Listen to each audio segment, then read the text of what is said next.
Welcome to the Berger Creek Homestead. This is going to be a catalog of my wife and I's journey to becoming self-sufficient, closer to nature, closer to God, and just the cataloging of us transitioning from life in a town to life on the homestead. So our main goal of this entire experience is to become completely self-sufficient in as many ways as possible. The first way that we're trying to become self-sufficient is right behind me. This is our second year doing a garden. This is our first year doing a garden on the property that we're going to actually homestead on. So I want to kind of take you through what our garden looks like right now and talk about what it might look like here in about a month. And then I want to show you the shed that we are trying hard to turn into our home before the end of this year. So let's go take a look. So this is our garden so far. Right here we have zucchini. It's looking pretty good so far. We just planted, every plant I'm going to show you we planted last weekend. So it's 1 week old. We have very small jalapenos. Although they're small, they look like they're doing really well. Over here we have green peppers. They're doing fantastic. We have peas that are not sowed in, or they're sowed in, but they're not germinated yet.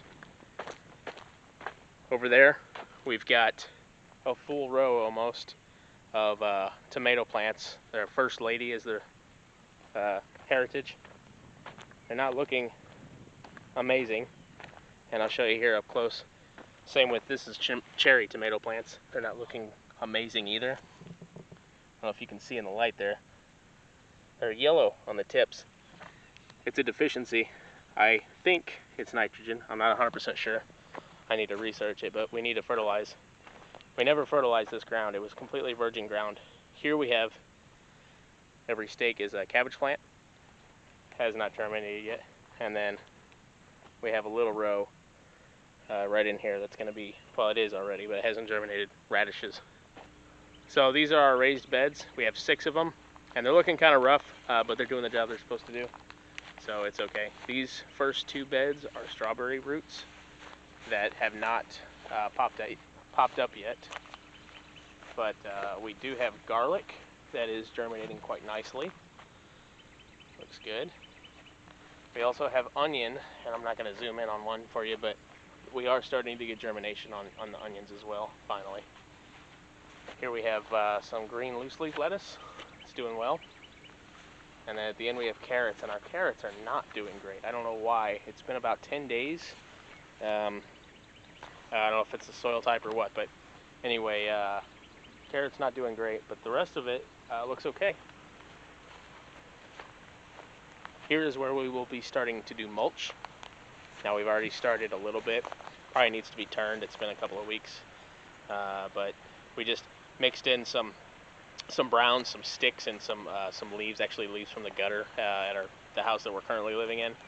And I just took some of the hay, basically, that we mowed whenever we first cleared this area here, and stuck it in there as well. So we'll see how it does. I also have some green grass in there. Was green. And when that finishes, we're going to put it in this bin and start more from scratch over there. So one of the problems that we've already ran into this year that we had no idea with hindsight that we were going to run into, this ground behind me is really rocky. Now it's pretty bottom ground. It's pretty close to a tributary of the Berger Creek. And I guess because of that, over the last several hundred years or thousands of years, it's been flooding, and it's washed basically a gravel bar into part of the garden. So we picked out probably 30 gallons of rocks, maybe more, and we stopped. I mean, there's just so many of them. So eventually I'd like to trommel them or something to get some of, most of the rocks out. But we're just kind of making do for now, and because of that, we have really rocky soil. Now the upside of that is also pretty sandy. It's actually pretty loamy in a lot of areas. Now where this garden ends right here is pretty much clay, which is what you would expect to find here in this part of Missouri. But On the other side of the garden, past where the gravel bar is, we actually have a nice loam mixture of sand, silt, and clay. So it looks pretty good over there. And that's where I'm planting our root vegetables, radishes and things like that. And I'll be planting potatoes over there as well here pretty soon. But it's an interesting garden so far. Now the upside of it, it has really good drainage compared to last year's garden. So, you know, and it's a lot bigger too. So there's upsides and there's downsides, and it'll be interesting to see what our yield looks like on the vegetables that we have experience with compared to last year. And over here is the tributary I was talking about. It's actually flowing pretty good right now because we've had a full day of rain in the last couple of days. And this will be the section of our homestead that we will need to build a bridge.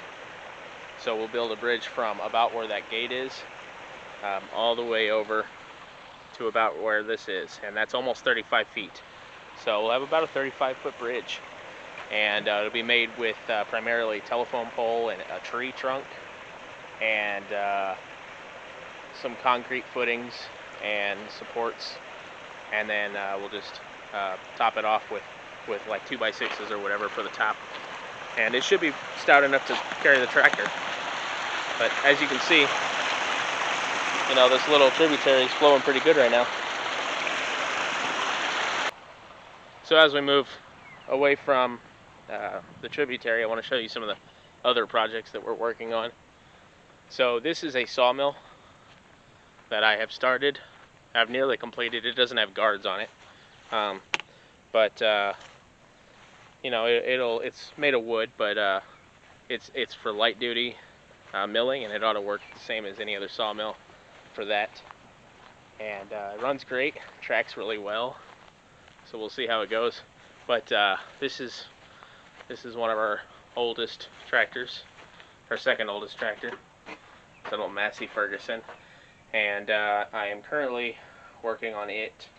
Doesn't have spark, and I don't know why yet. So I'm working with that. So here's the shed I was discussing, which will be our home, hopefully by the end of fall, or about mid-fall. We're currently burning wood that we're finding laying around, and I have a non-burnable pile as well. But this is our shed, and I'll be doing a video about this more in depth.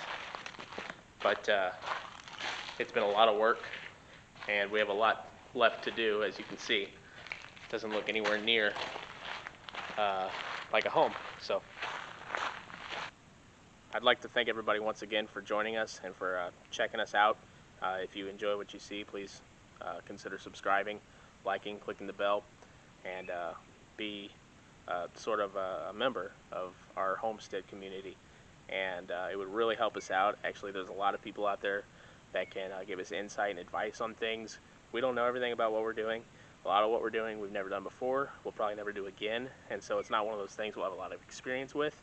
And we would appreciate a community of people that can provide input and knowledge and advice on things that we'll be discussing. And throughout the journey, we'll be showing sort of the good, the bad, and the ugly on what we are working towards as far as things like the garden and building our home and so many other projects that we have lined up already, and more that we probably don't even understand or realize yet that we'll need to do. We're going to be starting livestock soon. We actually have baby chickens now.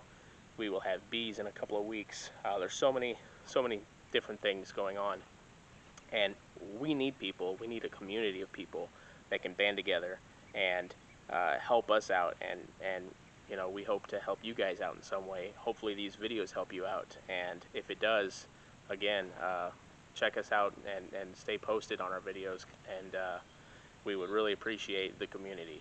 So once again, thank you very much, and we'll see you on the next one. God bless.